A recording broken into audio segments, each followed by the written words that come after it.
All right, this is going to be for e-commerce sellers, SaaS sellers, anyone doing paid ads. This is going to be a walkthrough showing you guys some of the probably highest level mistakes that people are making now in 2025 with all of the ad updates, with all the algorithm updates.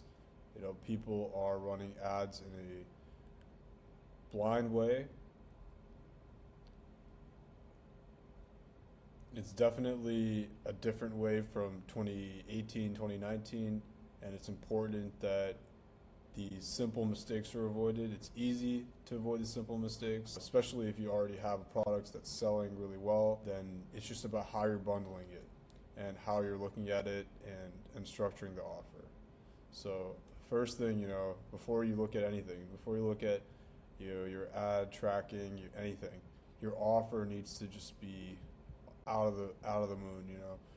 Whether you're selling like a small good on an e-commerce site, you're selling a service of some sort. If you don't have a compelling intro offer, you're not a well-known brand, you're not going to get anywhere. You need to have a a foot in the door offer that people are going to come to you regardless of if they know who your brand is. You don't have millions to just buy up impressions to get your brand name up right now. If you're not making 50 to 100K in profit a month, you should not be investing in simple awareness yet. You should just focus on those conversions. And honestly, the offer is the first thing. If you can't get conversions if you don't have a killer offer, whether you're bundling your products together, whatever you're doing, buy one get one free, free plus shipping. That was the original one, 5 years ago. Whatever you're doing is your intro offer. Make it so compelling that people are coming, pressing your ad, clicking, checking out, at least showing that interest, and you'll reflect that in your ad dashboards very fast. So keep your stuff compelling. If you don't have a brand, then make your offer compelling. You need to compensate for the lack of a brand if you don't have one. If you don't have a name that's recognizable in the community, whatever you're selling in that niche, you need to have something to compensate for that. And it's honestly, it's a no-brainer. Before you work on your ad optimizations and your ROAS and your in-platform metrics, this is more important than all of that. So step back, whatever you're selling, I'm just telling you, step back and tell me if you would check out that product as somebody you're advertising to. Go through that customer process back and forth and really understand what it feels like. And then you get to the back end. If you have an offer on the front end that's people are coming into and you might even be losing money on, you need to have a system where you have a long-term LTV plan for your customer. If you're not selling them a profitable product up front, which you probably can't do without a brand, you need to have a way to monetize their customer base, your whole customer base through either your backend product, your follow-up offer immediately, whether you're building an email list for that niche. Like, let's say you're selling, baby clothes. You're targeting parents. You constantly stay in touch with the parents. You need to have a way to upsell them things. And whatever consumer base you're looking at, they're probably a gold mine if they're already profitable previously. So, if there's an opportunity for an upsell, it's probably going to do numbers on your LTV. And when you look back on your ads calculation, you're going to be much happier with how much you're spending for what you're getting. And so if you're not watching your LTV and you're not working on improving it through upsells throughout the customer cycle, whether it's a one-time purchase, you're going to get fucked eventually when it comes to your ad math. You're going to look at it and your CAC's going to be through the roof, and if you don't have an LTV to justify it, you're not going to be happy with yourself. And once you have that, you have an offer, you're able to upsell them something immediately, or if it's not immediately, then after a certain cycle, whatever you're selling. If it's after a year even, make sure that if you're looking at 100 customers over that year and only 5 of them convert in that follow-up offer, is it doing if it's high ticket enough, is it doing anything for your LTV? Look at those numbers back and forth. And then then it comes to looking at your funnel back and forth the same way. You want to look for any leaks. And when we talk about leaks, this is the major problem now. When we're talking about leaks, you're probably talking about your customer data. And everything you're doing in ads is a decision based off of either your previous data, an experiment you've ran yourself, but all ads are decisions based off of your data. So if throughout the process you're not optimizing for collecting your customer data, you're not going to make decisions that will predictably bring you good metrics in platform and just in your revenue. You're not going to be able to sift through your ads and trust what Google and Meta are putting forth as your return on ad spend. And you are going to spend money in places for customers that aren't as valuable as you think they are. And if you don't think that's a problem, then I think you should listen carefully, because that is probably where most businesses are just bleeding cash.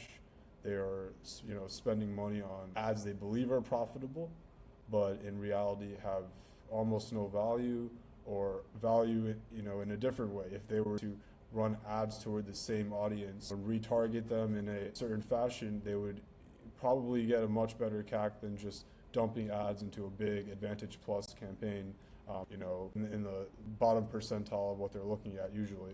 So they're very, happy with it, continue to spend on it. But if they actually looked at the data and they made a new campaign, separating out all of their, interested brand customers into a separate campaign, you'd probably do a lot better in terms of your CAC. And then let the Advantage Plus just do the broad targeting. And then again, I don't recommend those types of broad targeting strategies until you already have winners. And it all comes back to, can you tell me in your ad sets, number 4, number 6 are winners because this metric pointed to the revenue in our backend. And usually the case is it's kind of there, and that's not good enough. You kind of are working off of terrible data, and that terrible data will just lead to you believing things about your business that don't exist, and things that optimize Meta to have you spend more on platform, and Google and TikTok. TikTok just wants, they have no incentive to deliver you a cost per click lower than your bidding. And when we were looking at, bidding, we're talking about bidding. Bid does not mean that you win a conversion, right? Like there's a process at which your bid is accepted. If you are not more likely than another person with the exact same bid to convert actually on the back end and perform as an ad, then the algorithm has no incentive to serve your ad. So I see all of these people talking about, I'll just scale my bid and I will just scale my campaign, and then clearly my CAC will maintain, and I'll scale to the moon. That's not possible for many reasons. I mean, when you get to that scaling level, you're going to have outside competitors bidding on the same thing. You're going to have much stronger competition when you're fighting for those last few conversions in the pool on that keyword or that interest group. And you're going to be left with bankrupt bank account and a business that's unprofitable. And that's because you can't compensate for a shit ad with a higher bid. It's as simple as that. Your conversion rate prediction is important. You need to predictably convert, and that means an in-platform conversion. To be clear, even if you converted on your website and you got the checkout and the sale, that doesn't count as a conversion unless Facebook recognizes that, which is important. So understanding that your ad engagement, your ad conversion is as important, if not more important, than just your bid. Your keyword bid, that's not going to scale your account permanently. It's a temporary thing if you want to increase bids here and there on keywords, or if you're using a script and you're doing it manually. These are important things to manage, but it's not as important as, is your ad even is it converting people in the first place? Because if it does, yeah, I promise you all the metrics you want to see are going to be there. You're going to see a great CAC down the line. It's a long-term investment. So just invest in the quality of the ads, invest in that, in the quality of the offer. Limited inputs yield limited outcomes. So when we're talking about tracking and data, right? Most businesses rely on last click attribution, and that's typically the default meta setting. It's the default setting on TikTok. It's really the easiest way and the least error prone way for the in-platform stats to be displayed. So people just kind of default to it and forget about it. But it's important that if you're spending a good amount of money on ads, that every customer is tracked, and it's more than a guessing game. When you're looking at different platforms, you're running ads on LinkedIn, your ads on TikTok, on Reddit, on Google. You don't want to be spending an extra $5,000-$10,000 on LinkedIn because you thought that conversions came in from LinkedIn or Reddit, for example, and Reddit told you that. And let's say all the actual sales did come from Google search, and you kind of just told your in-platform system told you that LinkedIn or Reddit got you those sales. And then you go and spend $10,000 on Reddit or $10,000 on TikTok only to come out with terrible results, and you set yourself back. So you need to understand your customer journey, and multi-touch attribution is one way to look at that, and kind of one replacement for the traditional attribution settings. So put yourself in the shoes of the customer. Take it back to before, when they first saw your ad.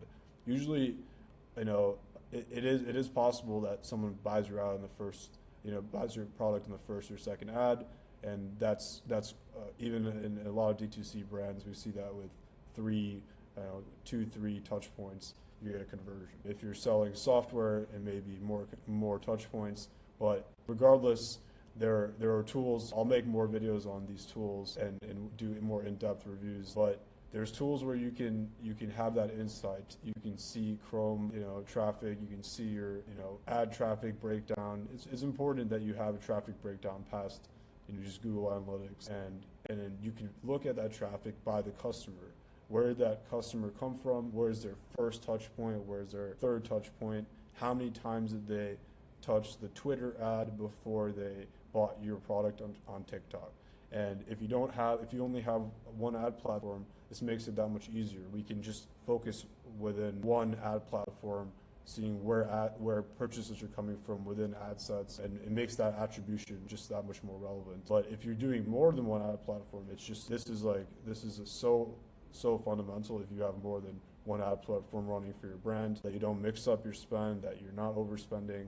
You can probably save 20 to 50% of your costs that you think are necessary, but they're really not. So yeah, just don't undervalue the top of the funnel because of your poorly set up backend. Multi-touch, it's in a couple of ways. In a couple of ways it should be standard.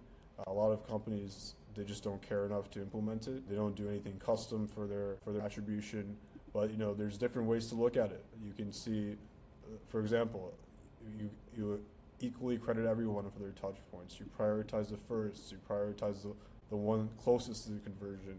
The last. At the end of the day, you can assign values to every part of the funnel there, and you can come up with a formula to allocate your spend in the best way. It's important that it's like a top of the mind thing as a business owner, and you're not just spending to spend and paying the tax to Facebook and TikTok and Google because you have a set amount of traffic or impressions that you want.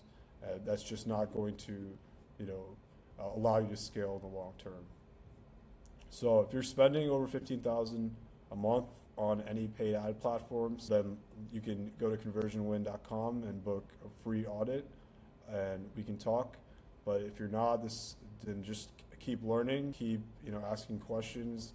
It's a fun time to do e-commerce, and it's only growing. So if you are in the space and just learning, just keep following, keep learning.